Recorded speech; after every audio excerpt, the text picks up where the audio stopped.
네.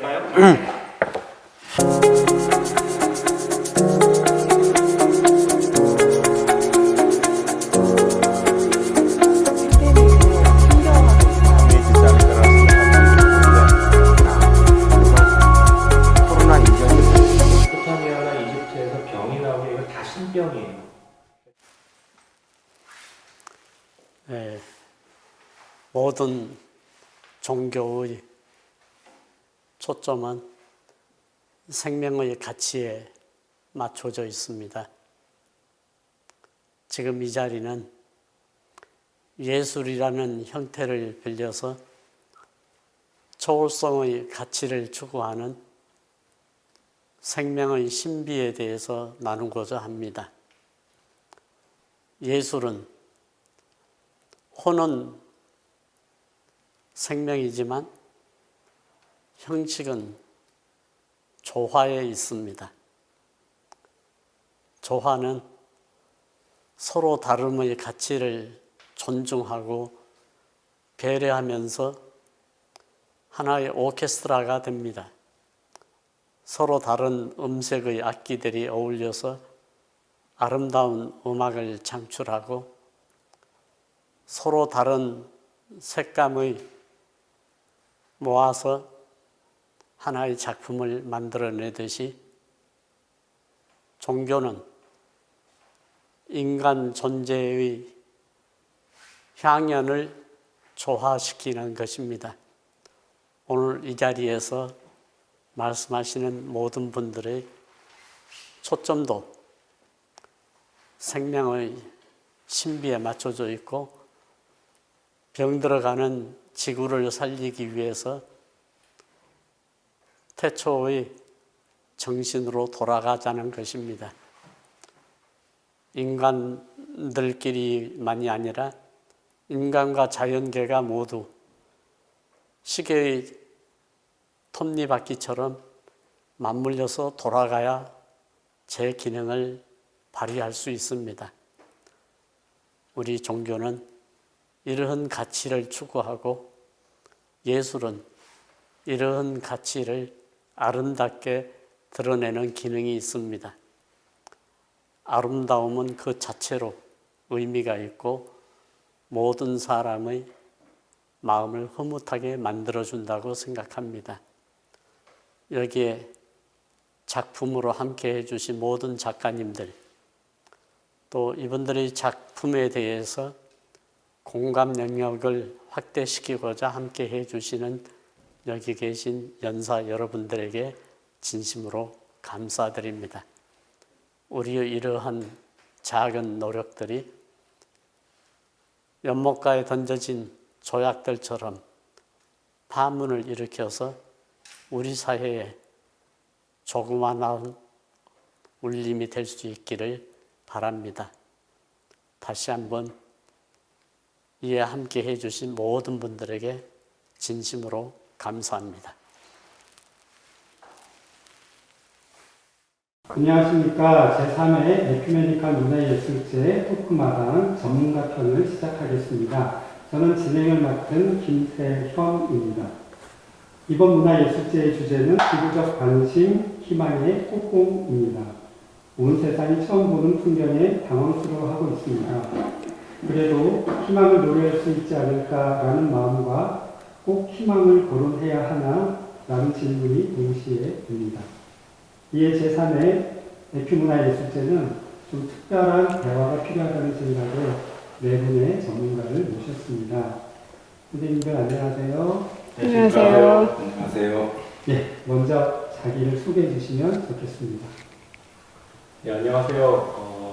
천주교 평신도 신학자 주원준 토마스 아퀴나스라고 합니다. 한림성서연구소에서 일하고 있고요. 구약성경과 고대근동 그리고 이제 평신도 신학을 주로 하고 있습니다. 반갑습니다. 안녕하세요. 성공회의대학교 사회융합자율학부에서 사회학을 가르치고 있는 조미애라고 합니다. 저는 보통 공간과 사회에 관련된 수업을 하고 있고 사회학 이론도 다루고 있습니다. 제가 주로 다루는 내용은 어떤 공간에서 사람이 살면서 자기 자신의 삶뿐만 아니라 다른 사람들의 관계라든지 혹은 다른 사람들과 함께 만드는 의미가 변화해가는 과정에 대해서 가르치고 있고 연구하고 있습니다. 만나뵙게 돼서 반갑습니다. 안녕하세요. 저는 소설가이고요. 아까 이미 중년을 넘어서서 원로급에 속하는 소설가가 되어버렸습니다. 하는 일은 결해말 큰사전 남북 공동 편찬회 일을 하고 있습니다. 문익환 목사가 89년도에 방북했을 때 김일성 주석에게 남북 공동의 국어사전을 만들자고 했고 김일성 주석이 동의했는데 그 내용이 걸어서라도 갈테하라는 문익환 목사의 방북기에 실려 있습니다. 딱 2줄 실려 있는데 제가 통일맞이 사무처장 할 때 그 2줄을 가지고 북한 사람들하고 오랫동안 논쟁하고 싸우면서 기어이 김정일 위원장의 동의를 얻어내서 남북 공동의 국어사전 편찬 사업을 시작하게 되었고 그 사전의 이름이 결해말 큰사전입니다. 지금까지 중단된 상태이긴 하지만 저희는 사전을 편찬하기 위해 최선을 다하고 있고 남북 대화가 재개되면 아주 빠른 시일 내에 사전을 내게 될 거라고 생각하고 있습니다. 정도상입니다. 네, 안녕하십니까. 저는 서강대학교 유럽연화 연구소에서 연구교수로 일하고 있는 박현도입니다. 제 전공은 이슬람 역사고요. 저는 그렇다고 해서 무슬림은 아니고 천주교 신자입니다. 그러니까 천주교 신자로서 이슬람을 공부하는 종교학자라고 또 저는 제 스스로를 규정하고 있습니다. 중동 지역 그리고 이슬람 문명 그리고 이슬람과 관계된 여러 종교들과의 교섭 관계를 연구를 하고 있습니다. 네. 그리고 저희 연구소가 유로메나인데요. 유로메나 좀 설명이 필요한데 유로는 유럽이고요. 메나는 미들 이스트 앤 노스 아프리카 해서 중동 북아프리카를 줄여서 그러니까 유럽과 중동 관계인데 마땅히 따로 붙일 이름이 없어서 유로메나라는 그냥 영어식 이름을 쓰고 있습니다. 네, 반갑습니다. 네, 감사합니다. 아까 말씀드렸듯이 굉장히 어색하고 이상한 조합입니다. 학생들에게는 만나기 힘든 조합이고요. 그럼에도 이렇게 모신 이유가 있을 거라고 생각이 됩니다. 저희가 이제 경험하고 있는 이상한 세상이기 때문에 새로운 창의력을 이런 조합을 통해서 찾아낼 수 있지 않을까라고 생각하는데요.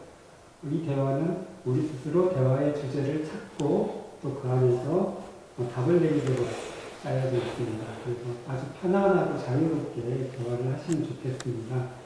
100년 전에도 그 스페인 독감이 유행을 해서 사람들이 곤란을 많이 겪었는데요. 이렇게 넓게 전 지구적으로 질병을 앓고 있는 것은 처음 하는 경험인 것 같습니다.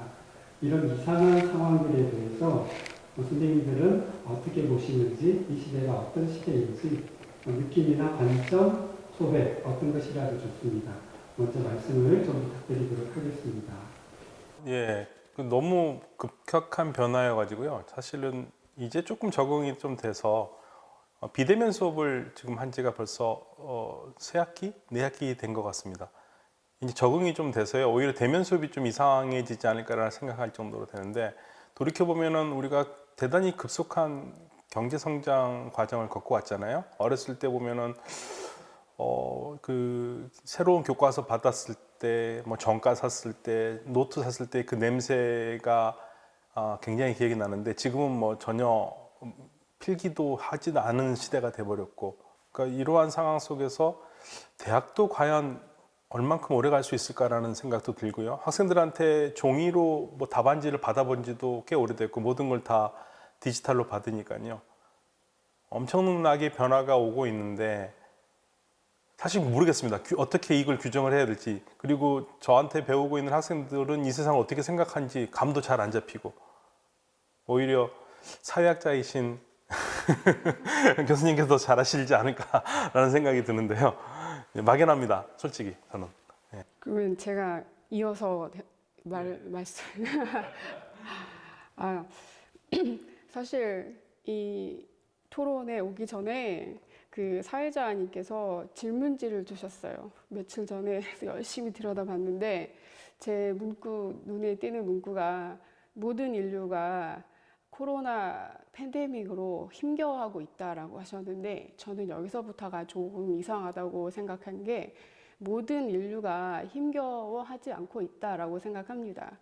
그래서 또 두 번째는 저를 그러니까 개인적으로 하나의 사회의 계층인으로 생각했을 때 사는 게 또 그닥 힘들지도 않다고 생각합니다. 감히 제가 이렇게 부끄럽지만 인정해야 될 부분이라고 생각을 하고, 다만 학자로서 경험해야만 하는 어떤 어려움이 있다라고는 생각을 해봤습니다. 그래서 저에게 이상한 점은 생각보다 삶이 잘 돌아가고 있다. 생각보다 이상하지 않게 매니지 되고 있다. 그다음에 생각보다 아무렇지 않게 또 일상이 되어가고 있는데 이 와중에서 어떤 사람은 이거를 심각하게 느끼기도 하고 어떤 사람은 그냥 그럭저럭 지나가는 일상이 되는 것 그 자체가 저는 이상하면서도 신기하면서도 설명해야 되는 일이 아닐까라고 생각을 합니다. 그래서 저는 이제 사람들이 사회학이라든지 사회과학에서 탄력 회복성이라는 말을 하거든요. 이게 레질리언스라고 하는데 사회라든지 뭐 개인이라든지 어떤 상황이 닥쳤을 때 금방 적응하고 이제 살아가는 것을 그렇게 얘기를 하거든요. 그런데 제가 개인적으로 반추해 봤을 때 이게 소시민적인 관성인지 아니면 살기 위한 무관심인지 아니면 탄력 회복성인지 그 경계가 참 애매하다라고 생각을 해봤습니다. 저 개인적으로도 그렇고 또 이렇게 일상이 돌아가고 있는 것 자체가 그렇지 않은가라는 생각을 해봤고요.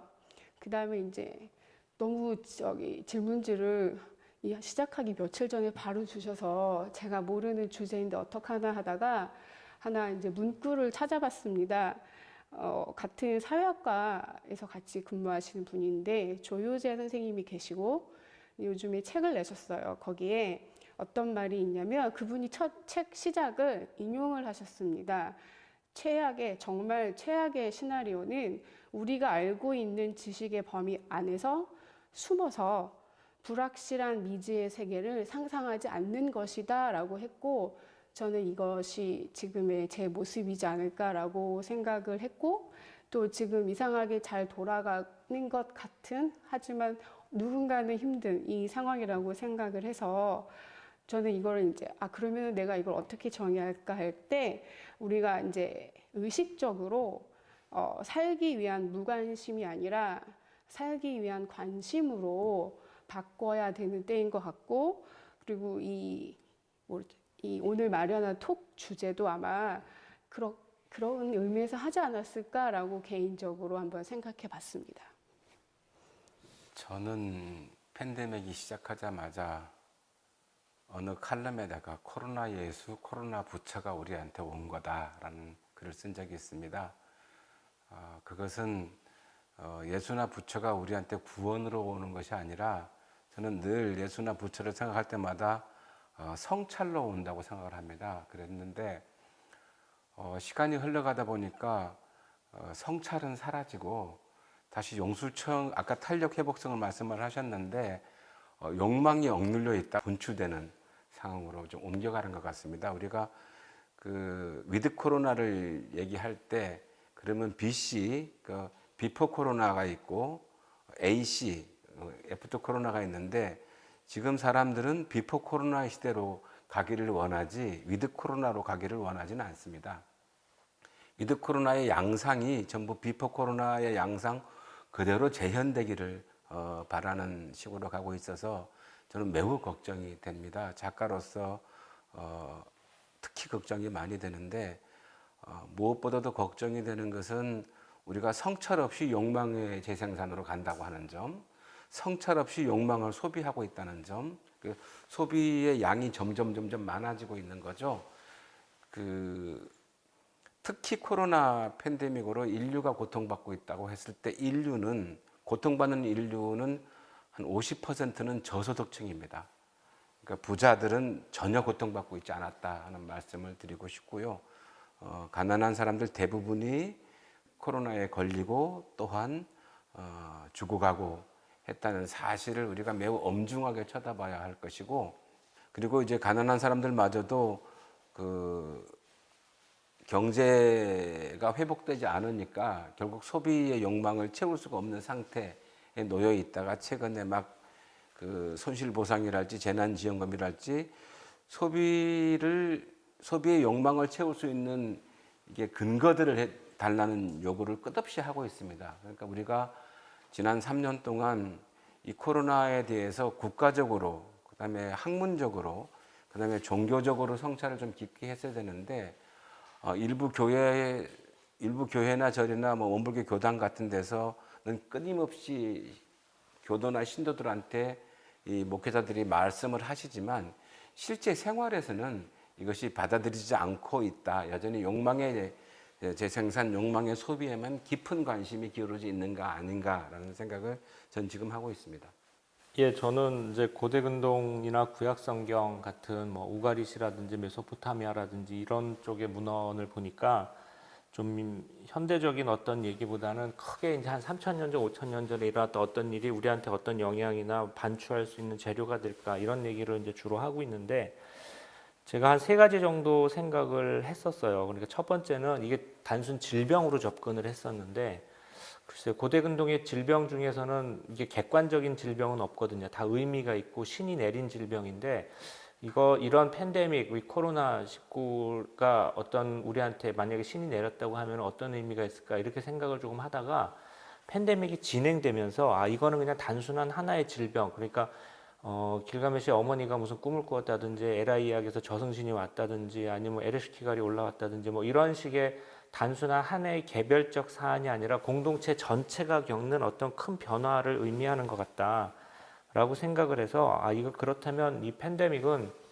홍수 이야기하고 좀 비슷하다. 그러니까 이제 우트나피슈팀 홍수 이야기라든지 아트라시스 홍수 이야기라든지 구약 성경의 노아 이야기라든지 이런 홍수 이야기의 공통점은 다 뭐냐면은 홍수라는 게 거대한 단절이에요. 그래서 홍수 이후의 시공간에 우리는 살고 있고 홍수 이전 세계를 우리는 알 수가 없어요. 그런데 그 홍수가 생겨났던 거는 사실은 인간의 탓이 있다는 것이죠. 그래서 홍수로 인해서 이제 인간과 세계, 인간과 자연, 신과 인간의 관계가 근본적으로 변화했고 우리는 그런 변화된 공간에서 살고 있다 하는 거라서, 만약에 이게 팬데믹이 하나의 홍수라면은 이제 새롭게 열리는 시공간, 아까 이제 애프터 코로나 말씀하셨는데 코로나 이후에 열리는 어떤 공간, 시간이나 이거는 우리한테 어떤 의미가 있을까 이런 걸 한번 생각해 봤었고, 그렇게 하다가 최근에 어떤 동료 학자께서 수메르 왕명록을 새로 번역하시고 계시는데, 수메르 왕명록에 보면은 한 임금이 막 3만 년, 4만 년씩 살거든요.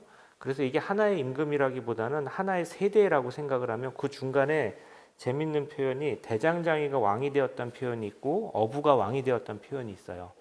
그러니까 그 이전에는 대장장이나 어부가 왕이 안 됐는데 그 사람으로 인해서 3만 년 지나고 이제 어부가 왕이 되었다 이런 말을 보고, 이거 그전에는 이게 직업이, 어부란 직업은 왕이 될 수 없는 직업이었는데 이제 어부가 왕이 되는 세상이 되었구나. 그래서 이제 코로나를 거치고 난 세상은 그 이전 세상과 많이 다를 것이다. 그래서 지금 크게 계절이 변화하고 있는 거 아닌가 하는 생각을 하고 있습니다. 그래서 크게 가을에서 겨울로 가든 여름에서 가을로 가든 우리가 큰 계절의 변화에 서 있는 것 같다, 이런 생각을 좀 해봤습니다. 오래된 학문을 연구하시는 분은 차별성을 말씀하신 것 같고요. 사회학을 전공하신 분은 연속성을 또 말씀하신 것 같아요. 정 작가님 조금 더 말씀해 주실 게 있을까요? 이 계절의 변화, 뭐 홍수 전후 말씀을 하셨는데, 사실은 저는 그 문명의 패러다임이 바뀌는 것이 아닌가 싶은 생각이 들었습니다. 예전에 감염병, 전염병, 돌림병들은 지역에서 지역으로 이동하는데 시간이 오래 걸렸어요. 예를 들어서 그 까미의 페스트 보면은 오랑시 내에 존재하거든요. 오랑시 바깥으로 페스트가 넘어가지 않습니다. 넘어가지 않는데 2019년 코로나 같은 경우에는 역시 인류 전체가 이동하는 시대에, 이동하는 문명에 놓여 있었기 때문에 아주 빠르게 KTX를 통해서, 그보다 더 빠른 제트기를 통해서 끊임없이 이게 바이러스가 이동해 왔던 거죠. 그러니까 인간이 걸어서 가는 것보다 훨씬 빠르게 하늘을 날아서 비행기를 통해서 바이러스가 이동했기 때문에 인간의 이동과 바이러스의 이동은 거의 같은 수준에서 이루어졌고, 그리고 우리가 소위 말해서 글로벌 하는데 이것이 인간에게 어떤 성찰을 주는 것인지 또한 고민을 하게 한다는 점에서 문명의 변화, 그러니까 코로나 이전이 홍수 이전이라면 코로나 이후는 홍수 이후라고 하는 문명의 변화, 문명의 계절의 변화, 이것을 좀 우리가 주의 깊게 봐야 하고, 이 계절의 변화를 통해서 희생당하는 사람들은 예전에도 여전히 소작인이었다는 거죠. 지주들은 여전히 전부 다 수확을 자기 걸로 만들어가고 소작인들과 머슴들은 희생당하고, 지금도 역시 이 큰 팬데믹에서 양극화의 아래쪽에 있는 사람들이 대규모 희생을 당했다 하는 점은 변치 않는 역사의 순환이 아닌가 이런 생각을 해봅니다. 좀 긍정적인 측면도 좀 있다고 저는 생각을 해본 것도 있어요. 사실은 이슬람 문화권을 보면은, 그러니까 그 어느 때보다도 민족 국가라는 또는 국가라는 개념이 좀 더 확실해지지 않았나라는 생각을 했습니다. 그러니까 지금 현재 뭐 코로나가 조금 나아졌다고 그래가지고 우리가 이제 중동 출장을 가야 되는 상황들이 됐는데요. 근데 이게 보면은 그 전에는 예를 들면은 두바이를 기점으로 해가지고 여러 국가를 왔다 갔다 할 수가 있었어요. 근데 이제는 거의 그게 불가능합니다. 왜냐하면 두바이에 갈 때도 우리가 72시간 내에 국내에서 접종을 했다라는 것, 그리고 PCR 테스트 결과를 받고 그게 음성해야지 들어가는 거거든요. 그럼 들어가서 며칠 일 보고 옆에 나라로 간다려면 또 두바이에서 또 검사를 또 받아야 돼요. 그래서 실질적으로 두바이를 뭐 기점으로 해서 주변 국가로 왔다 갔다 한다는 것은 거의 불가능하게 돼버려서 어느 나라 갈 때는 그냥 우리나라에서 한 나라 하고 왔다 오는 게 가장 확실하게 돼버리고, 또 같은 중동 국가를 할지라도 예를 들면 이집트에서 들어오는 걸 막아버리는 나라들이 있어요. 예, 특정한 국가들에 대해서는. 그래서 같은 무슬림 국가를 할지라도 서로 이렇게 영역이 완벽하게 나눠진다. 그렇게 되면 그 안에 살고 있는 사람들도 확실히 내가 어느 나라 국가 소속이라는 게 더 무슬림 형제라는 그런 관념보다 더 커버리고요. 그리고 또 하나 무슬림 세계만을 좀 제가 전공이 그쪽이니까 보면은 어떤 현상이 있냐면 코로나가 되면서 무슬림들이 가장 평생에 한번 가고 싶어하는 메카 순례라는 게 좌절돼 버리죠. 그러면서 이거는 이제 어쩔 수 없는 불가항력적인 상황에서 좌절이 되면서 사람들이 어떻게 생각하게 되냐면 순례를 꼭 가서만이 되는 건 아니라는 그런 생각이 어느 정도는 들 수 있다는 얘기죠. 이게 사실은 이슬람 세계에서 수피들이라고 하는 사람들은 꼭 거기 가야만 하는 게 아니라 마음속의 순례도 순례라고 얘기를 많이 했었거든요. 그러니까 뭐 이렇게 직접적으로 뭐 손을 닿고 오는 그거보다도 내적으로 할 수 있는 그러한 생각도 하게 되지 않았나. 그런 측면에서는 좀 긍정적인 측면도 있지 않나라는 생각을 해봤습니다. 변화 중에 하나죠. 제가 질문드려도 되죠? 그러니까 궁금해서 그런데요. 저기 한쪽에서는 이렇게 이건 국가주의라고 말하긴 그렇지만 어떤 그룹이 생기는 것 자체에 대해서 경계하는 이제 소리도 있는데, 저기 박현도 선생님께서는 이게 이슬람 문화권에서는 지금 긍정적일 수도 있다고 하셔서 이게 어떤 점에서 긍정적일 수 있는 건지가 궁금해서. 제가 좀 설명이 좀 부족한 것 같은데요. 이슬람 세계에서 예를 들면 우리가 흔히 신문 방송에 많이 나오는 극단주의자들은 초국가적인 공동체를 얘기를 하거든요. 그러니까 국가를 무너뜨리고 종교로 되는 하나의 공동체를 얘기하는데, 팬데믹 시대에서는 오히려 국가의 관념이 더 확실히 더 서버리죠. 예, 그러니까 어느 나라 소속이라는 거, 그 나라가 각장의 특징을 가지고 뭐 국민들 대다수가 뭐 같은 무슬림이라 할지라도, 예를 들면 같은 무슬림이 형제를 발휘한다면은 어떤 이집트에서 사우디에 들어가는 게 지금 입국이 어렵거든요. 예, 그런 거 없어야 되잖아요. 근데 이제 그런 게 다 생긴 거죠. 그렇게 되면 사람들이 좀 더 예전과는 달리 자기 국가 어디에 속했다라는, 소위 말해서 국적 이런 것들이 확실해져 버리니까 초국가적인 것을 지금 꿈꾸기에는 어려운 상황이 되어버리는 거죠. 그런 면에서는 수업은 현장에서 이루어져야 된다. 메카 순례도 현장에서 이루어져야 된다는데 선생님들은 온라인 상황이 굉장히 불편하시지만 오히려 이슬람에서는 그 온라인을 통한 순례도 가능하지 않을까라는 각성의 계기가 됐다는 그런 말씀이신 그렇죠. 거죠. 여러 변화가 많이 생긴 겁니다. 그러니까 의식에 그전에는 상상을 하지 못했던 그러니까 버추얼 순례 이게 가능해져 버렸어요. 네. 그런 측면에 있어서 분명히 저희들에겐 불편하지만 전 세계적인 차원, 특별히 폐쇄적인 공간 안에서는 긍정적인 측면도 있을 수 있겠다.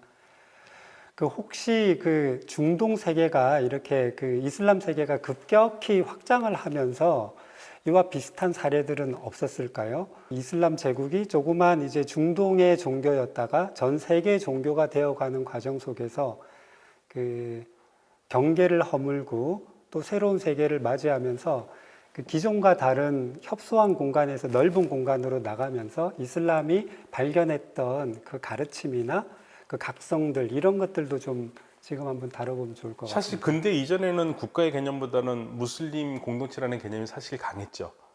강했기 때문에 예를 들면 서양이 그 오스만 투르크를 무너뜨리려고 그랬었을 때 제일 먼저 갖다 부러뜨린 게 민족주의 의식이었거든요. 그러니까 아랍 무슬림들과 터키 무슬림들, 니네는 다른데 왜 아랍 무슬림들 너희들은 터키 무슬림들 밑에서 이렇게 억눌려 지내느냐, 그게 신기했던 거고요. 그거를 자꾸만 아랍인들 너희들은 터키인들과 다르다라는 것을 강조를 해줘야지만이 터키를 무너뜨릴 수 있는 거고요, 투르크를. 그래서 민족주의라는 것은 서양이 열심히 불어넣었던 작품이었는데 현대에 들어와가지고는 그래서 이제 민족주의 국가를 어떻게 해서든지 무너뜨려서 다시 하나가 되려는 민족주의를 넘어서는 그러한 공간들을 꿈꿨었는데 그게 이제 긴장이 계속 있어 왔죠. 근데 이제 이렇게 코로나가 되면서는 그런 긴장보다는 일단 생명 안정이 더 중요하니까 오히려 그 틀에서는 작동하는 것보다는 각 국가 안에서 움직이는 것들이 더 커진 것 같습니다. 예전에 비해서. 네. 저희가 이제 버릇이 있는 것 같은데 이런 위기가 있으면 르네상스처럼 초기로 원리대로 돌아가자라고 하는 느낌들이 굉장히 문화적으로 강할 수밖에 없고 수월할 수밖에 없는데 제가 이제 두 분께 질문을 드리고 싶은 부분은 아까 조미애 선생님 굉장히 사회학적으로 말씀을 해 주셨는데요. 사회학이 지향하는 바는 르네상스 같은 개념은 아니잖아요. 조금 더 이제 사회학에서 이 부분을 조금 더 심화해서 이야기해 주실 부분은 없을까요? 이 부분이라 하면 문제의 해결을 과거에서 찾지 않고 조금 더 미래적으로 보는. 네. 이렇게 사회학이라고 명명하긴 그렇지만 이제 그 현상을 분석을 하는 게 이제 사회학의 첫 번째 목적이니까 이제 현상 분석에 들어갔을 때 제가 이제 첫 번째 질문은 이제 위기란 무엇인가가 첫 번째 질문이 될 것 같아요. 그런데 제가 이렇게 가만히 박형돈 선생님과 이제 주원전 선생님 하시는 말씀을 들으면서 역사를 하시는 분과 사회학을 하는 사람과 생각의 차이가 여기에 있을 수 있겠다라는 생각을 했었는데요. 일단 이것은 제가 개인적으로 좋아하는 설명이니까 이게 다 사회학자가 하는 말은 아니고요. 자, 위기란 무엇인가를 말할 때 위기라는 것은 어떤 항상 정상적인 것에서 벗어난, 그러니까 비정상적인 어떤 상태가 벌어진다라고 제가 해석하기보다 저는 어떻게 보냐면 그러니까 세상에 대한 지식과 세상이 본인이 일치한다고 느끼지 않을 때의 그 인식적 단절감을 느끼는 그 순간을 인간이 위기라고 명명한다라고 생각하고 있고요. 그 다음에 그 위기라고 명명한 그 순간의 그 상태가 이제 위기이고, 이제 그럼 위기라는 것은 그러면 한 지식의 대상이지 않을까라고 생각합니다. 그래서 제가 생각할 때 이제 위기를 극복하는 방안은 뭐냐면 무엇인가가 잘못되었다고는 느꼈는데 그 무엇인가가 아직 모르는 상태가 위기라고 생각합니다. 그리고 이것이 새로운 어떤 지식의 출발점이라고 생각하고 이제 이 과정에서 우리가 이제 밝혀지는 과정은 이제 위기라는 말이 없어지고 위기가 다른 말로 이제 바뀌어집니다. 예를 들어서 위기다. 이게 이제 이게 자본주의의 문제야. 아니야. 이거는 인식의 문제야. 이건 생태의 문제야라는 식으로 점점점 위기라는 것이 다른 지식으로 바뀌어가는 과정이 이제 우리가 지금 이 상태에 있지 않나라고 저는 생각을 합니다. 그래서 위기라는 것은 어떤 갑작스러운 변화, 단절이 아니라 이 순간 내가 세상을 인식하지 못하는 그 순간이고 이걸 다시 인식하는 과정이기 때문에 뒤로 돌아간다, 앞으로 돌아간다가 아니라 저희는 이 상태에 모르는 이 상태를 계속 살고 있다. 살면서 이것이 무엇을 내가 모르는가에 대해서 설명하고자 한다. 저는 이것이 우리가 지금 이 상태라고 생각을 합니다. 그래서 이거를 뭐 간단히 말하면 제 생각에 위기라는 것은 지식의 대상이다라고 생각을 합니다. 그래서 이게 이제 그러면 위기는 어떻게 극복될 거냐라는 이제 질문이신데 표본이 없지 않느냐, 예전으로 갈 거냐, 뭐 지금 어떻게 할 거냐인데 저는 이 과정 자체가 사회학에서 말하는 사회적 아까 그 정도상 선생님께서 말씀하신 성찰이라든지 미래에 대한 어떤 비전이 다시 생기는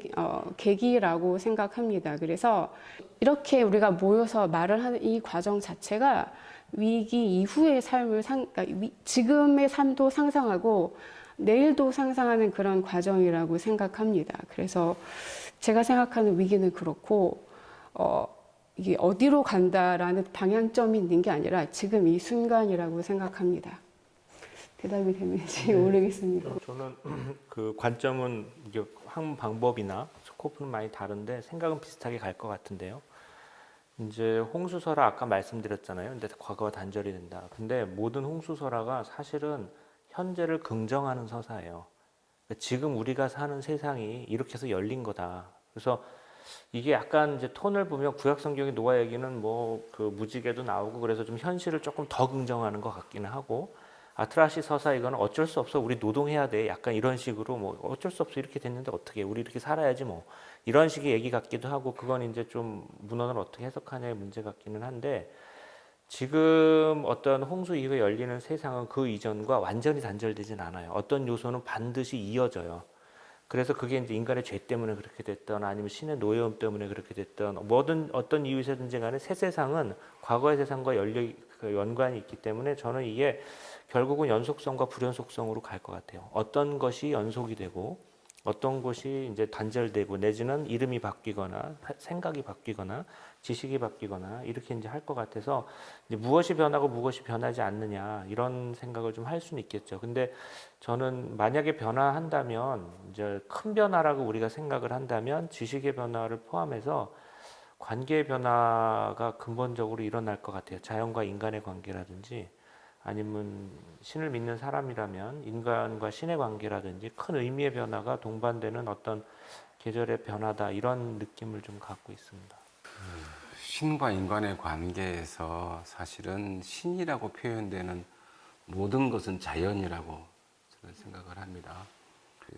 뭐 동학에서는 아래 하자 써가지고 하늘님 나중에 이제 한울로 바뀌긴 합니다만은 하늘이고 증산 강경산 같은 경우에는 그 우주의 네트워크를 새롭게 구성해야 된다고 해가지고 천지공사라고 하는 것을 막 기도 같은 걸 통해서 하는 거죠. 이 팬데믹 이후에 이제 등장하게 된 가장 중요한 요소 중에 하나가 쓰레기 양의 엄청난 증가입니다. 우리가 가서 먹지 아니하고 배달시켜 먹음으로써 배달되어 오는 상품의 물질의 포장물로 늘어나는 쓰레기 양이 너무 많아서 저는 이렇게 온라인 쇼핑몰에서 물건을 주문할 때마다 좀 뜨끔뜨끔할 때가 상당히 많이 있습니다. 최근에 이제 그 코로나 팬데믹 이후에 우리가 봐야 할 가장 중요한 요소 중에 하나는 물론 대한민국은 매우 극심한 인지 부조화의 사회입니다. 그 객관적으로 1+1은 2다라고 하는 객관적 참 명제가 산술적 명제가 주어져도 이걸 누가 말하느냐에 따라서 참도 되고 거짓도 되고 막 뒤섞여 버리는 이게 이제 매우 극심한 인지 부조화 상태를 겪고 있는 상태라고 저는 생각을 하고 있음에도 불구하고 일부에서는 이제 끝없는 노력들이 우리 민주주의가 시장형 민주주의에서 생태형 민주주의로 이렇게 변화해야 된다라고 계속 얘기하고 시장형 자본주의에서 생태형 자본주의로 이렇게 이동해 가야 된다고 하는 것 중에 하나가 세계의 유수의 기업들이 백투백 제품만을 사용하겠다라는 얘기를 한단 말이에요. 이게 백투백이라고 뭐냐면은 탄소를 많이 배출하는 에너지를 사용하는 제품은 사용하지 않는다는 거예요. 예를 들어서 BMW가 삼성의 반도체를 주문할 때 너희가 이 반도체를 탄소가 많이 생산되는 제품으로 만들었느냐 태양열로 만들었느냐를 묻는다는 거죠. 그래서 태양열로 만든 반도체를 수입하고 화력발전 전기를 이용해서는 사용하지 않는 이런 식으로 이제 백투백 제품이 강화되고 자연스럽게 이제 최근에 한국 기업 사회에서는 ESG 경영이라고 하는 쪽으로 경영의 변화를 바꾸고 있습니다. 그러니까 Environment, Social, Governance 이 세 가지를 결합한 형태의 그 일종의 원시적 생태형 기업 경영으로 이렇게 이동해가고 있는데 우리가 이런 점들도 위기를 극복하는 방안으로서 매우 좀 주목해봐야 되지 않느냐 이런 생각을 좀 갖고 있습니다. 소태산 대종사님의 가르침 중에서도 금방 주원준 박사님 말씀하신 부분들이 조금 더 있을 것 같은데요. 소개를 좀 해주시면 좋을 것 같아요. 저는 소태산 대종사님보다는 우리 동학에서 좀 찾아야 될 거라고 생각이 됩니다. 그런 면에서 동학이 갖고 있는 인내천 사상도 인내천 그러면 사람이 곧 하늘이다 라고 얘기를 하는데 저는 그 사상도 좀 변화는 필요하다고 봅니다. 물론 그 사람은 우주 네트워크의 일부죠. 인드라망의 일부에 불과하지만 인드라망 전체는 사람의 몇만 배를 포함하고 있다는 측면에서 보면 역시 그 물질 개벽이 이루어지면 정신 개벽을 해야 된다고 저 원불교에서 약간의 순차성을 갖고 얘기하는데 이 동시성이 필요한 것 같아요. 그래서 그 지금 사실은 코로나19 상황은 대단한 물질 개벽의 상황이라고 개인적으로 생각합니다. 아까 홍수 나일강의 강물이 이렇게 범람하는 순간이 바로 물질 개벽의 순간이 아니겠어요? 그 주변을 아주 그냥 그 범람한 강의 흙으로 싹 덮어버림으로써 물질이 개벽이 되고 나면 인간의 정신도 개벽해야 된단 말인데 이것을 매우 동시적으로 진행할 수 있는 노력들을 순차적인 게 아니라 동시적 진행을 할 수 있는 노력들이 사실 우리 민족 종교 내부에 상당히 많이 있는데 이제 아직은 우리가 여전히 이제 한국 사람들이 이제 서양 종교에 많이 익숙해진 상태고 사실은 뭐 서양 종교가 거의 주류 종교이다 보니까 그렇게 익숙한 상태이긴 하지만 이것이 예수든 부처든 뭐 하늘이든 하느님이든 하나님이든 그리고 아까 갈가메시가 말한 그 무엇도 전부 다 큰 차원에서는 자연이 아닌가 이 생각을 합니다. 그래서 이 자연 속에서 우리가 이 부분을 어떻게 보호할 것인가 이것도 인간 중심주의적인 생각이죠. 자연 안에서 우리가 어떻게 다 함께 살 것인가 하는 생각의 변화가 지금 이제 시작된 것 같다. 아주 원시적으로 시작된 것 같다는 느낌은 같습니다. 네, 제가 여기까지 끌어내느라 엄청 애를 썼습니다. 조미애 선생님이 말씀하셨던 이 위기 상황을 동학하고 금방 주원준 선생님 말씀하신 홍수로 이렇게 지금 조합을 지금 해놨거든요. 겨우겨우. 그래서 그 기존에 사람들이 가지고 있던 그 인식, 지식, 그 다음에 세계관까지 모두 변화하는 부분들을 세 분이서 지금 공통적으로 말씀을 해 주셨어요. 감사드리고요. 잠시 쉬었다가 입으로 진행하도록 하겠습니다. 네, 저희가 이제 위기에 대해서 계속 이야기를 했고요. 선생님들께서 서 계시는 상황에 따라서 이 위기를 조금씩 다르게 이야기해 주셨지만 또 본질적으로는 비슷하다라고 생각이 됩니다. 특별히 조미애 선생님이 말씀하신 것 중에 위기는 이 상황이 어떤 것인지 정확하게 모르는 것이다 라고 하는 말씀이 굉장히 인상이 깊었습니다. 그리고 주원준 박사님께서는 홍수설화를 통해서 연속성과 비연속성을 말씀을 해 주셨는데 그 상황 안에서 사람들이 어떤 지혜를 가져야 될지를 조금 더 확인할 수 있을 것 같아요. 그리고 정도상 선생님께서는 인지 부조화의 세상 속에서 이제 우리가 무엇을 희망으로 이야기할 수 있을까, 이 위기를 넘어가 기제로 사용할 수 있을까에 대해서 말씀을 해주셨습니다. 박현도 박사님께서 준비하신 이야기가 있는 걸로 아는데요. 특별히 이 위기를 저희가 이제 이번 전시회의 중요한 테마 중에 하나인 기후위기, 생태 문제로 이야기를 한다 그러면 어떻게 좀 정리를 하실 수 있으실지 질문을 드리고 싶습니다. 제가 뭐 생태나 환경 전문가가 아니라서 거기에 대해서 해법을 말씀드리기 좀 그렇고, 그냥 현재 일어나고 있는 상황에 대해서 간단히 리포트를 좀 해드리면, 사실은 우리가 석유와 밀접한 관계를 맺고 있잖아요. 근데 그 석유를 가장 많이 나오는 지역인 제가 공부하는 지역 중동인데, 이쪽에서 변화가 있습니다. 왜냐하면 전부 다 재생에너지 쪽으로 가다 보니까 그동안 땅에서 석유를 그리고 가스를 특히 석유를 생산해서 팔아왔던 국가들은 심각한 위기를 느낄 수밖에 없는 상황이고, 이렇게 되면은 앞으로 이 국가들이 자신들이 생각하기에 살아남기 어렵구나 생각해서 여기도 지금 재생에너지로 가려고 노력을 하고 있어요. 예, 그런데 이제 문제는 너무 급작스러운 변화다 보니까 이 전환이 쉽지가 않은 거죠. 그리고 전 세계가 지금 요 최근에는 석유값이 많이 올랐습니다만은 계속 저유가였잖아요. 저유가였던 가장 큰 이유 중에 하나가 미국의 셰일유를 엄청나게 많이 뽑아냈기 때문에 가능한 건데, 미국 자체 내에서 사실 셰일유가 문제가 됩니다.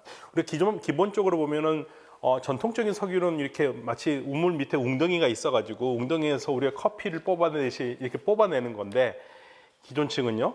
그런데 지금 미국에서 뽑아낸 건 그 밑층에는 셰일층에서 나오는 거거든요. 근데 이 셰일층에 있다는 것은 알고는 있었는데 그 뽑는 방법이 없었어요. 왜냐하면 보통 그냥 이렇게 뽑았는데, 이 셰일층은 이렇게 갔다가 옆으로 가야 되거든요. 그래서 이제 옆으로 가서 뽑아내는 거를 했습니다만, 문제는 뭐냐면 물과 화학 물질을 집어넣어서 이렇게 뽑아내는데, 이 기존에는 유목민처럼 아니고 정착민처럼 석유를 뽑아냈다면, 이 셰일유는 유목민처럼 뽑아내야 됩니다. 그러니까 있는 곳에 가서 무조건 니은자로 해서 받고 빠고 나오는데, 문제는 뭐냐면 그 있는 지역들이 주택가들이에요. 주택가들이니까 이제 주택가들이니까 그 식수 오염이 되죠. 그 다음에 지축 흔들리죠. 여러 가지 문제가 있는 겁니다. 그러니까 우리가 편하게 살기 위해서 많은 석유를 뽑아내는데, 궁극적으로는 뭐 전통적으로 석유를 뽑아내는 것도 마찬가지고, 지금 최신의 셰일유도 마찬가지고, 이런 상황에서 과연 지속 가능한 발전이 될 수 있겠느냐. 그래서 이제 중동 지역에서도 이러한 도전이 너무 걱정이 되니까 생존하기 위해서 변화를 하는 겁니다. 이게 사실은 그 인류의 미래를 위해서 긍정적으로 간다는 측면은 있지만, 이게 큰 비전을 가지고 하는 게 아니라 너무 힘드니까 이제는 석유 갖고 먹고 살 수가 없거든요. 그래서 이제 쉽게 말하면 그전 같았으면은 그냥 상상 속에서만 했던 변화들이 닥치니까 이제 변화를 하는 거죠. 예, 뭐 그런 것도 굉장히 중요한 것 같습니다만은, 이 생태 변화는 우리가 늘 생각을 해봐야 될 근본적인 문제고요. 그냥 저는 또 여기하고 조금 연결되지는 않지만, 한 가지 우리가 변화를 했으면 좋게 생각하는 게, 아무래도 저희 이제 대학에 있다 보니까 그런 생각을 많이 하게 되는데요. 대학 지식이 과연 필요한가? 지금 현재처럼 학교들이 A라는 학교, B라는 학교가 이런 식으로 해가 졸업장을 주면서 하는 게 이게 필요한 세상이 되는가에 대해서는 저는 좀 부정적이거든요. 그 전에 이렇게 변화가 오면 가장 먼저 없어질 기관이 대학이라는 말을 했을 때 저는 잘 안 믿었었는데, 이 줌 수업 해보고 하니까 이거 없어질 수 있겠구나라는 생각이 들고, 그렇게 되면 지식의 그 대중화를 위해서라도 대학이 바뀌어야 된다. 그런데 이제 문제는 저는 걱정하는 게, 대학이 바뀐다 하더라도 우리나라는 또 특정한 이름을 붙여가지고 기득권을 유지하려는 세대들이 나올 거란 말입니다. 그래서 이 새로운 변화는 생태 환경도 굉장히 중요하지만, 우리 삶 속에서 이 지식의 대중화를 통해서 학교 졸업장 가지고 줄 세우는 일은 없어야 되지 않는가, 그러한 변화가 좀 있어야 되지 않을까라는 그런 생각을 해봤습니다. 네, 그런 세상이 오면 좋겠네요. 네. 학비가 적게 들었어요. 제가 한 말씀 드리자면, 대학 같은 경우에 요새 게임 업체를 가만히 쳐다보시면, 게임 업체에 입사하는 그 신입사원들의 학력을 살펴보면 고졸이 상당하게 많습니다. 그 대학 졸업생보다 고졸 졸업하고 게임에 대한 간단한 수업을 학원에서 공부하고 그리고 들어가서 이제 실제적으로 게임 개발에 뛰어들게 되는데, 게임 업체의 특징은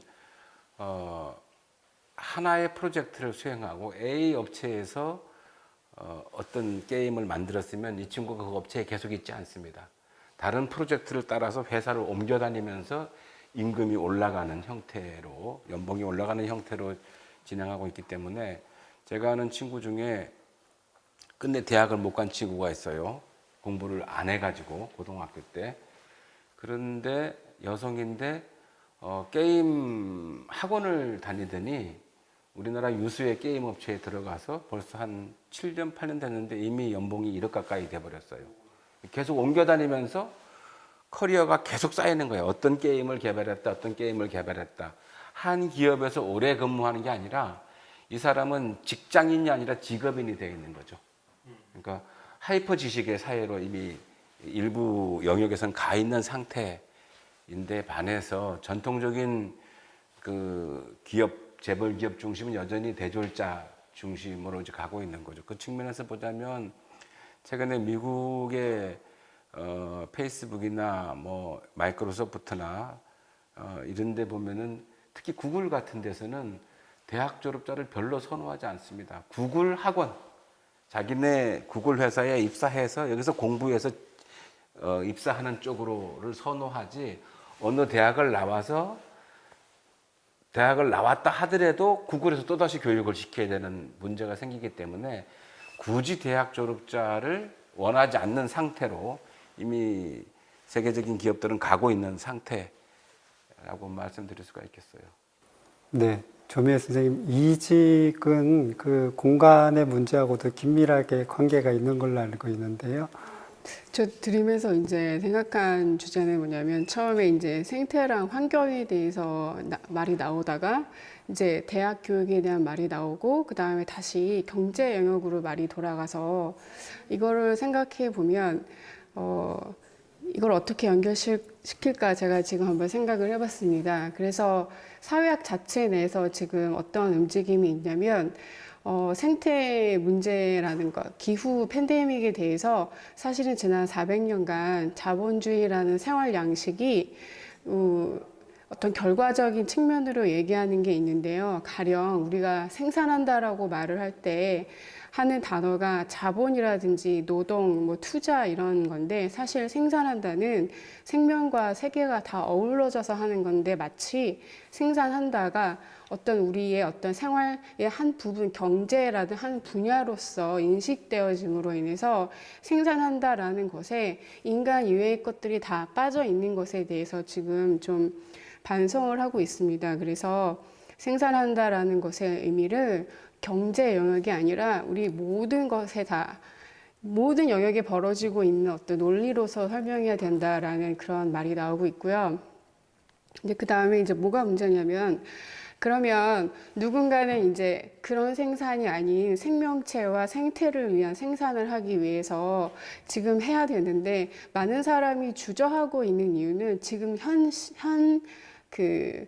뭐라 그럴까요? 사회가 돌아가는 방식이 아직은 옛날 방식처럼 경쟁 위주로 돌아가고 있는데, 과연 여기서 내가 멈추고 나 혼자 버틸 수 있을 것인가에 대한 문제가 있거든요. 그래서 사회학 안에서 또 이런 생태 문제를 다루시는 분들이 주장하고 있는 게, 최소한의 인간이 자신의 존엄성을 유지할 수 있을 정도의 물질에 대한 요구입니다. 그래서 우리가 한 개인이 어떤 대안으로서의 생산을 하기 위해서 사실은 이 경쟁에서 나가 떨어지지 않고 버틸 수 있는 힘이 있어야 된다라는 말도 하기 때문에, 생태 운동을 정말 잘하기 위해서는 우리가 최소한으로 남아있을 수 있는, 어떤 힘들어서 나가 떨어지지 않을 수 있는 물질에 대한 얘기도 나오면서, 이때 그럼 무엇이 이루어져야 할까라고 할 때 국가라는 어떤 규범이라든지 규칙이 도대체 해야 될 건 뭘까라는 이제 얘기를 하고 있습니다. 그래서 어떤 새로운 생태에 대한 규제뿐만 아니라 우리 개개인이 겁내지 않고 새로운 방식으로 살아갈 수 있는 마음을 먹을 수 있을 정도의 기본적인 어떤 물질에 대해서 국가라는 게 뭐 나라가 아니라 우리 인간이 스스로 만드는 규범이 해줄 수 있는 방안은 무엇일까에 대해서 생각하고 있습니다. 그래서 아까 말씀하신 세상이 변하고 있다고 했는데 이제 이게 AI라는 새로운 기술이 오면서 인간의 노동력이 더 이상 필요하지 않게 될 거라고 다들 얘기하고 있는데, 그렇다면 우리 남아있는 유휴 노동력으로서 인간이 어떻게 살아갈 것인가, 그 다음에 그 소수가 플랫폼을 장악하는 소수가 이익을 창출한다면 나머지 인간은 어디서 물질의 그 부를 누를 것인가, 그 다음에 그럴 경우에 생태의 문제는 어떻게 다뤄질 수 있는 것인가에 대해서 많이 고민을 하고 있습니다. 그래서 생태라는 것과 사실은 우아하게 살 수 있는 최소한의 물질이라는 것과 다 동떨어지지 않은 것이 아니라 함께 고민해야 되지 않을까라고 생각합니다. 이 생산과 창조에 대해서 말씀하셨는데, 제가 이제 하필이면 창조 설화를 좀 다시 봐야 되겠다는 생각을 많이 한 건 한 4년 전인가 전 독일에서 공부했는데요. 그 독일 사람들하고 한국에 와서 심포지엄을 같이 한 적이 있었어요. 그때가 이세돌이 AI를 막 지고 이기고 막 이럴 때였어요. 그래서 인공지능이 뭐 세상을 이기냐 이랬을 때 제가 창조 신화를, 그러니까 독일은 그 공대 하시는 분들하고 이렇게 그 고대근동 저처럼 하는 사람들하고 같이 얘기하고 이런 걸 되게 잘하거든요. 그냥 그래서 거기서 무슨 얘기를 했냐면, 아트라시스 창조 신화에 보면 원래 신들이 노동을 하다가 신들이 노동하기 싫어가지고 인간을 창조한 다음에 인간한테 노동을 시키거든요. 근데 이제 문제는 신들이 이 다음에 뭐 할 거냐였어요. 그래가지고 신들이 놀다가 인간을 죽여버려요. 그래서 인간이 거의 죽었다가 홍수 이후에 살아난 인간이 우리 인간이라서, 이제 이 신화를 어떻게 볼 수 있냐면은, 신들이 노동하기 싫어가지고 AI라든지 뭘 만들었는데 이거와 관계 설정이 문제다. 그러니까 신들은 지금 만약에 인간한테 그걸 맡겼으면 무엇을 하고 인간들은 무엇을 해야 되는 거예요. 그래서 인간이 신을 어떻게 섬겨야 되고 신은 어떻게 인간이 섬겨야 된다 하는데, 그때 이제 튜빙엔 대학에서 AI의 전공자로서 굉장히 막 노벨상 받으시려는 뭐 그런 움직임이 있었던 교수님 뭐라고 그러냐면, 그때 자본주의 얘기를 하셨어요. 그러니까 생산수단이 많이 발전돼가지고 유휴 인력이 놀고 하는데, 그러면서 그분이 생각하시는 게 이게 기본소득 아니면 할 수가 없을 거다. 왜냐하면 그래야지 인간들이 자기네 존엄성을 유지할 수 있고, 그리고 자기를 대신해서 일하는 사람 기계들이 왜 존재해야 되는지를 우리가 긍정할 수 있기 때문이다. 그런 말씀이 굉장히 오래 남았는데요. 이제 그거 생각을 하나 하고, 또 하나는 홍수설에서 또 하나 볼 거는, 홍수 이전 상황하고 이후 상황을 연결을 시킬 때 우리는 지금 홍수 이후의 상황에 살잖아요. 근데 이제 메소포타미아 쪽의 신화에서는 지혜를 찾아요. 그러니까 과거에 지혜 있던 사람이 살아남은 거예요. 그러니까 여기 신화에서는 우리가 신과 인간, 신과 자연과의 관계에서 나타날 수 있는 걸 지혜라고, 카시스라고 표현을 하는데, 아카드어로. 근데 히브리서라는 틀려요. 노아는 의로운 사람이었어요. 여기선 정의로운 사람이 남은 거예요. 그러니까 홍수 이전 상황에서 이후 상황으로, 그리고 이 상황에서 살려면 히브리 쪽 종교는 우리가 의로워야 돼요. 의롭게 살아야 돼요. 그러니까 이거는 홍수를 통과하는 철학이 서로 달랐던 거예요. 아니면 홍수 이후에 그 이전 세상을 바라보는 철학이 다르든가. 그러니까 우리가 지금 이 팬데믹 상황을 통과하고 있는데 누구는 의로운 걸 따지고 있고 누구는 지혜를 따지고 있는 거죠. 그러니까 제가 아까 연속성, 불연속성 얘기했던 것도 이 관계를 어떻게 보시는지 사람들이 저도 궁금하고 계속 보는데, 계속 이제 홍수설화 모티브로 설명을 하면은 재미있게 되겠다 하는 얘기를 좀 많이 하고 있어요.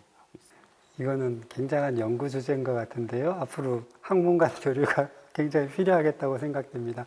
저희가 이제 그 생각하는 것 중에 하나가 뭐라 그래야 될까요? 치유적 정의 뭐 이런 말들을 많이 쓰는데, 이제 가해자가 있고 피해자가 있는 이런 구도 속에서 그 진정한 사과 그리고 진정한 용서가 이루어져야지 그 일그러진 관계가 정상으로 돌아갈 수 있다라고 저희 교회 쪽에서 이렇게 정리를 해서 하는 말이고, 이미 뭐 법전에서도 인용되는 말이기는 합니다.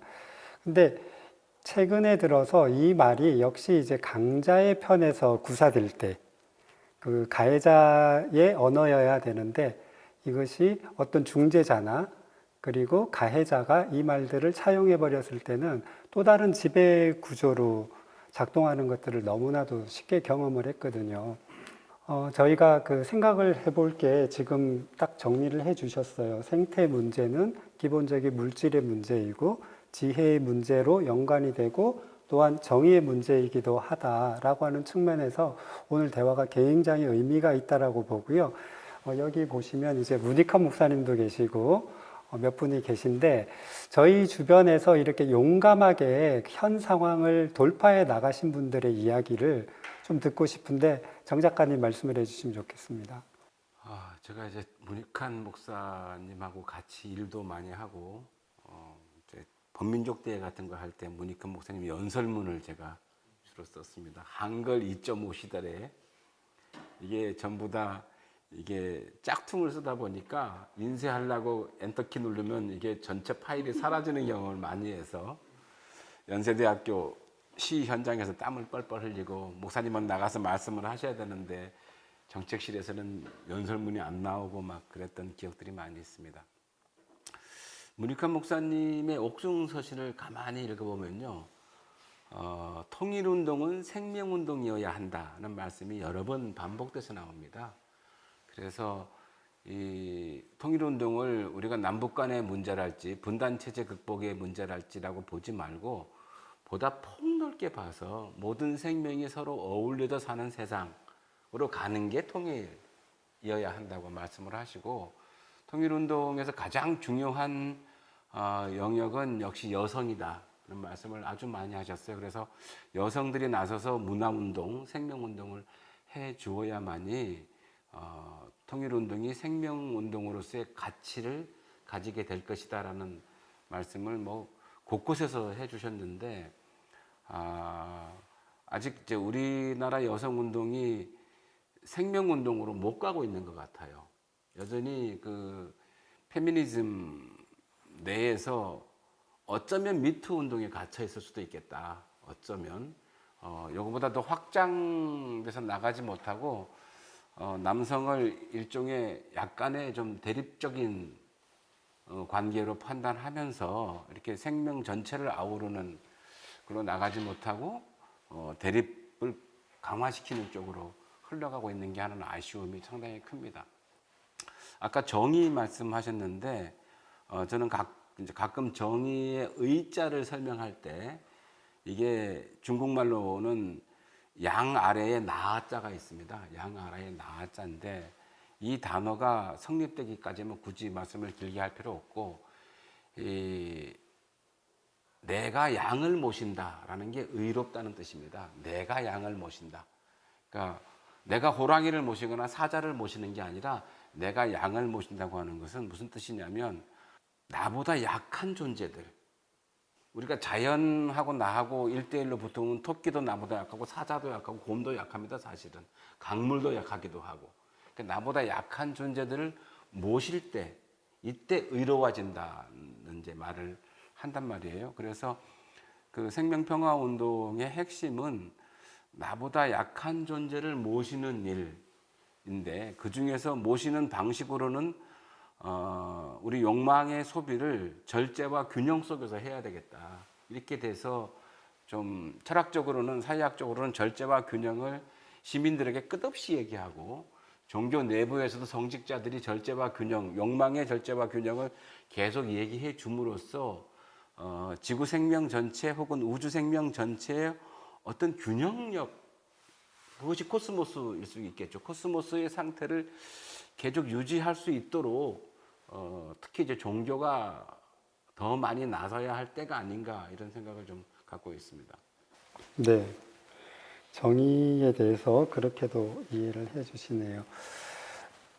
특별히 이슬람 세계가 그 유럽의 특히 합스부르크 왕가에 의해서 피해를 굉장히 많이 봤는데 거기에서 조금 해주실 말씀이 없으실까요? 사실은 합스부르크 왕가의 피해도 많이 봤지만 합스부르크 왕가를 어떻게 해서 무너뜨리려고 두 번이나 공격을 해다가 다시 실패를 했으니까 실패를 하면서 끝난 거거든요. 그러니까 오스만 제국이 두 번에 걸쳐서 그 비엔나를 포위했다가 결국엔 두 번째 그 실패를 하고 그러면서 이제 1699년에 그 칼로비츠 협약을 하면서 이제 절대적인 패자로 가기 시작하는데 그때까지 자신들이 약하다는 것을 몰랐어요.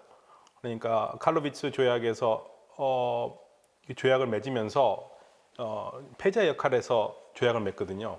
그런데 이제 저는 아까 우리 주 박사님께서 말씀하신 부분에서 이 정의 문제에 대해서 늘 생각해봤던 문제 중에 하나인데 이슬람 세계에서 가지고 있었던 신학적인 논쟁이 그렇게 많지는 않습니다만은 그 중에서 초창기 논쟁 중에서 대단히 재미있었던 게 악의 문제에 대해서 논의를 하거든요. 근데 결국에는 하나님께서 이 세상을 창조를 하셨고 세상의 모든 걸 다 창조하셨는데 그렇다면 인간이 짓는 악의 문제를 어떻게 할 것인가라는 게 걸려요. 그런데 이제 보통 우리가 무슬림 세계의 대다수를 차지하는 순니파에서는 하나님이 너무 위대하신 분이니까 우리 인간의 모든 걸 다 알고 계신다는 거죠. 심지어는 이제 우리가 오늘 만나서 이렇게 얘기하는 것도 다 알고 계시고 전지전능하신 분이니까 너무 자연스러운 거예요. 사실은 그거는요. 그런데 이제 시아파에서 생각하면 그건 아니다. 그렇게 되면은 죄의 문제를 어떻게 할 것이냐. 박현도가 예를 들면 오다가 나쁜 짓을 했는데 예를 들면 뭐 성추행을 했다. 그러면 이거를 하나님한테 돌린다는 게 말이 되느냐. 그래서 이제 그 시아파에서는 정의를 굉장히 강조합니다. 그러니까 순니파에서는 모든 게 다 정해져 있다는 얘기를 하고 시아파에서는 정의를 얘기합니다. 하나님은 정의로우신 분이니까 우리 인간의 잘못은 우리 인간에게 있다라는 건데 저는 그 부분에서 한번 팬데믹을 생각해 봤어요. 그러한 정의의식이 있다면 새로운 세상에서도 정의로운 자가 이기고 정의로운 자가 끝까지 이겨야 된다는 그러한 믿음이 있다면 좀 세상은 좀 좋아지지 않을까. 그냥 하나님께서 다 만드셨으니까 좋다고만 볼 수는 없잖아요. 너무 세상에 부조리하니까. 그래서 저는 팬데믹 하면서 초창기 무슬림들의 그 논쟁을 가끔씩 생각을 해봅니다. 현지 상황에서.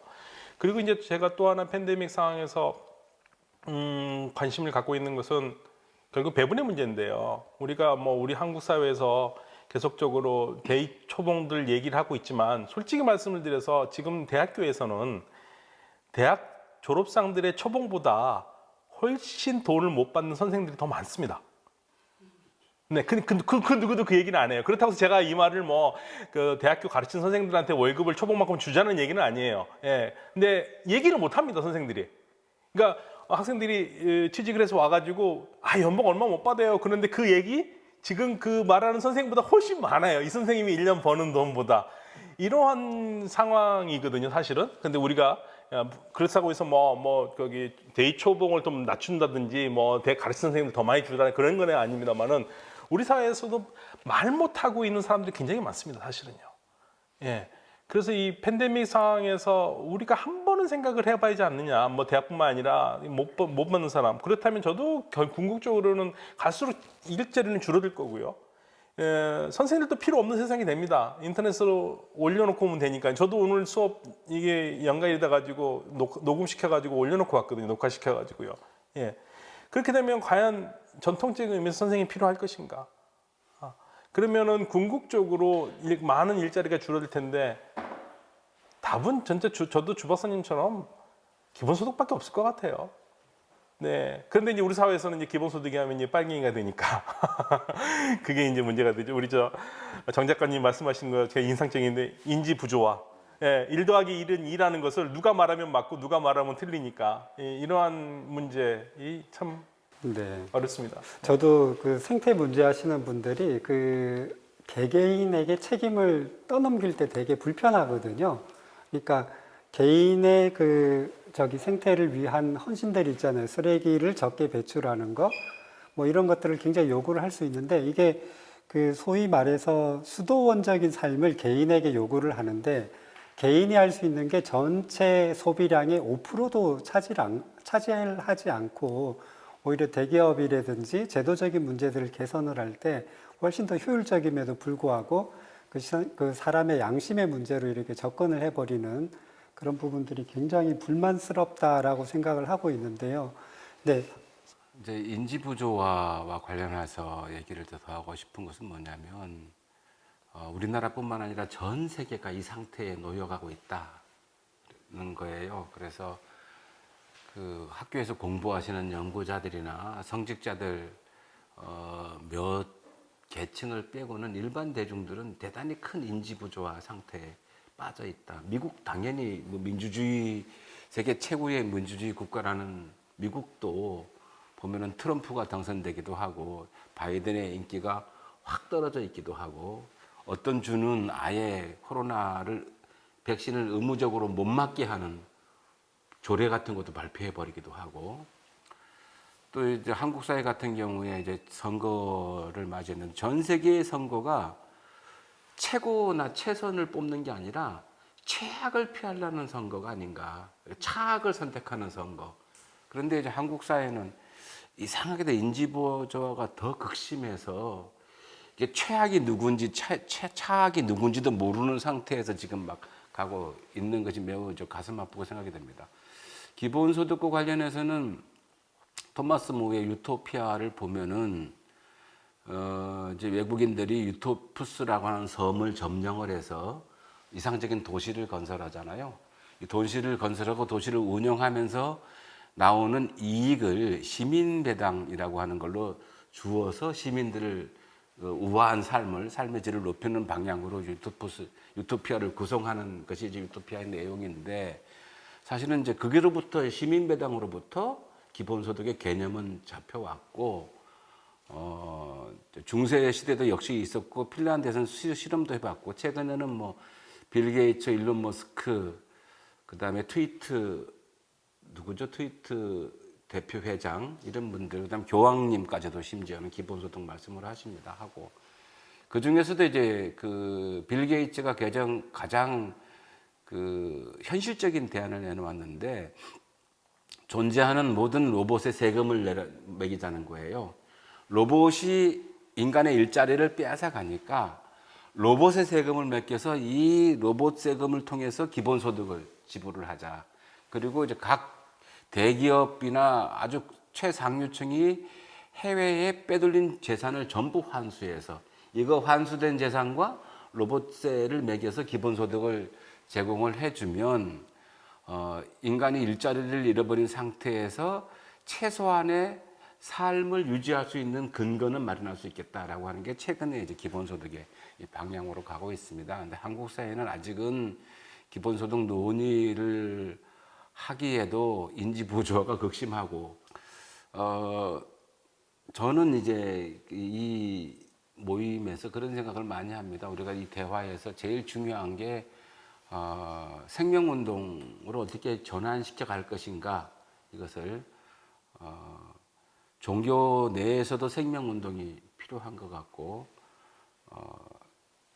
단순히 인간의 생명을 살리지 않은 게 아니라 자연 전체의 균형을 이루는 의미에서의 생명운동 이렇게 우리가 전환할 수 있는 대안들을 지금 마련할 수는 없으나 각자 연구실에 가셔서 또 해내시면 좋은 결과가 있지 않을까 이런 생각을 해봅니다. 아까 그 목사님께서 개인한테 책임을 지우는 거 그거 참 동감하는데요. 우리가 요즘 뭐 그 2차 전지 얘기 많이 하면서 전기차 얘기 많이 했잖아요. 근데 그래서 우리가 전기차를 많이 타면 환경을 보호할 것 같은데 실질적으로 전기차로 이어서 줄어드는 이 차지하는 석유 양이 굉장히 미미하다는 거죠.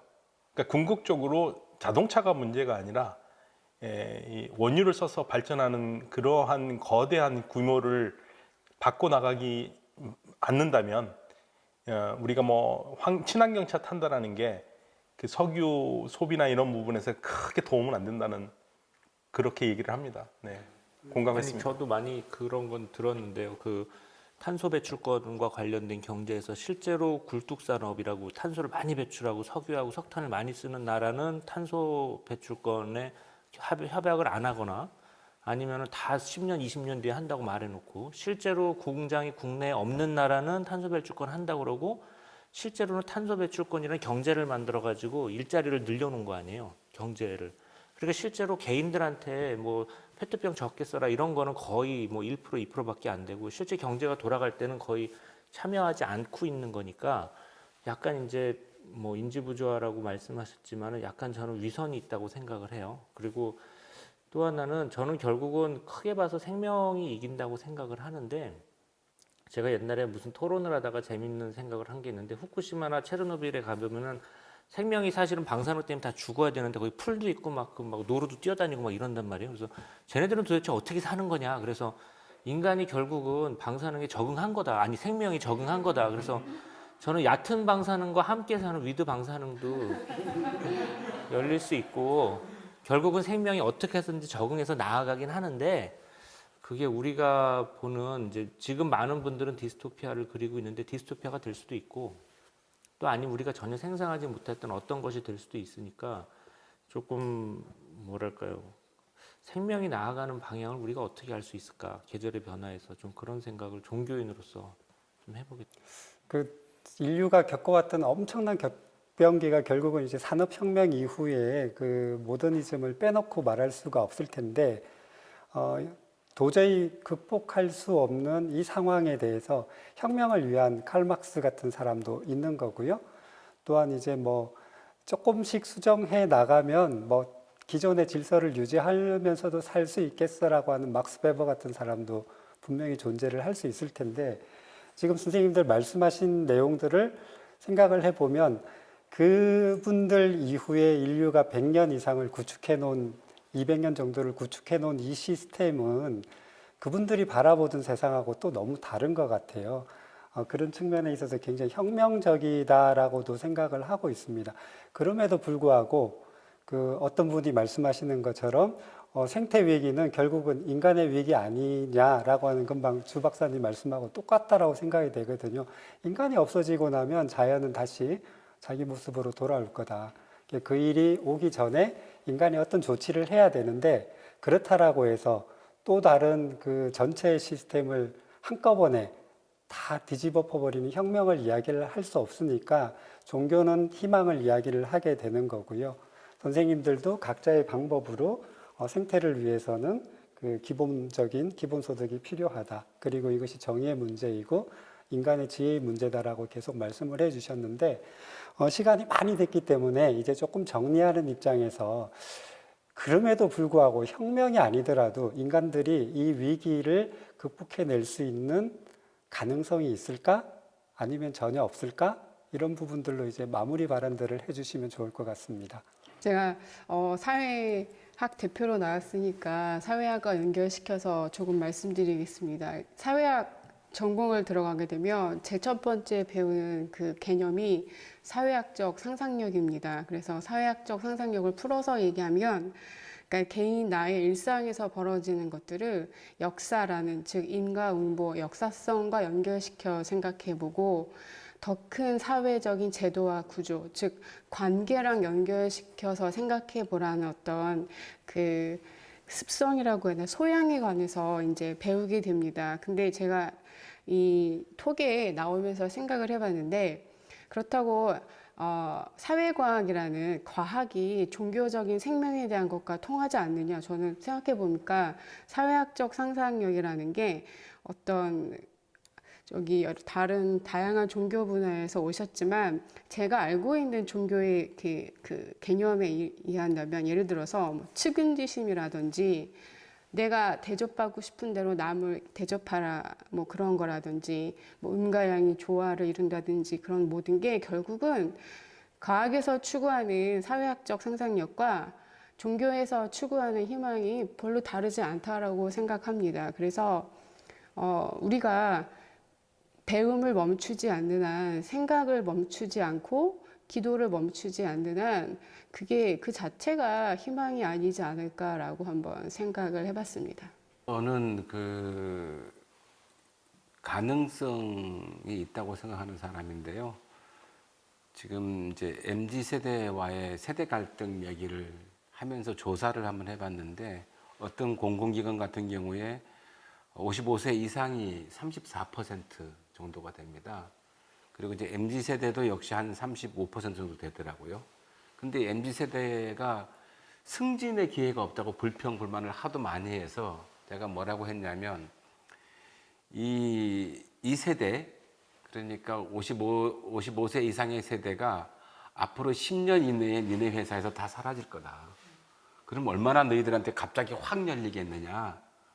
그래서 지금 불평하기보다는 그 전 세대로부터 무언가를 배우려는 생각을 갖는 것. 그러니까 기성세대는 MZ세대를 이해하려고 온갖 짓을 다 하고 있는데 거꾸로 MZ세대는 기성세대를 이해하려는 노력은 전혀 하지 않고 있다. 이게 눈에 띄인다라는 얘기를 했습니다. 그래서 저는 이제 뭐 어떤 형태의 종교이든지 간에 그래서 우리나라는 크게 뭐 4대 종단이 있다고 얘기를 하지만 크게 봐서 기독교, 불교라고 합시다. 이슬람은 강하지 않으니까요. 너무 우리 종교가 좀 늙어 있는데 종교를 조금 젊게 하려는 노력을 많이 하면 이 젊은 사람들이 종교가 이렇게 지구나 인류가 위험에 더 빠지도록 그냥 둘 것 같지는 않아요. 수없이 많은 목사님이나 신부님이나 스님이나 뭐 원불교 교무들이 각자 자기 영역에서 최선의 무언가를 해내려고 할 텐데 그때 젊은 세대와 함께 이걸 해낸다면은 가능성이 있다고 봅니다. 그래서 무엇보다도 우리 종교가 좀 젊어져야 되겠다. 그래서 젊은 세대와 함께 호흡하는 종교 활동이 조금 필요한 게 아닌가 하는 생각을 뭐 대책 없이 한번 주장을 해봅니다. 네. 박 박사님.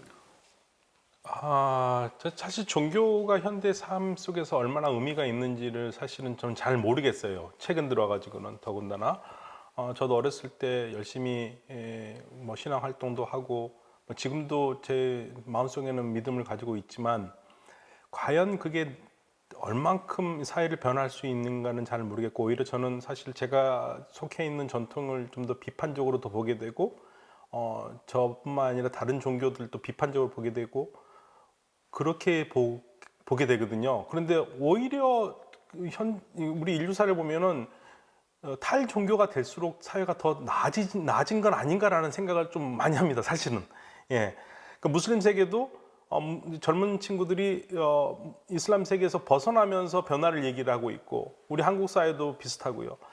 그래서 좀 더 지금 우리가 제도로서의 종교보다는 정말 우리가 그 알갱이로서 정말 그 핵심적인 거를 개개인이 갖고 가는 그러니까 우리가 예를 들면 우리가 그런 얘기 하잖아요. 일요일만 교회 가고 예, 온갖 살아생전에 나쁜 짓 다 해놓고 죽을 때 믿는다고 그러면 용서받고 뭐 이런 좀 그 교환 가치로서의 종교보다는 삶 속에서 종교심이 일어날 수 있도록 성직자들도 그렇고 일반인들이 좀 더 노력을 하면 해야 되지 않을까 생각해요. 왜냐하면 한국 사회가 지금 뭐 2015년 인구조사에 따르면은 종교 인구가 이제 비종교 인구보다 훨씬 더 적어졌거든요. 그리고 이제 뭐 2025년, 35년, 10년마다 하는 종교 가면 분명히 7대3까지 나올 겁니다.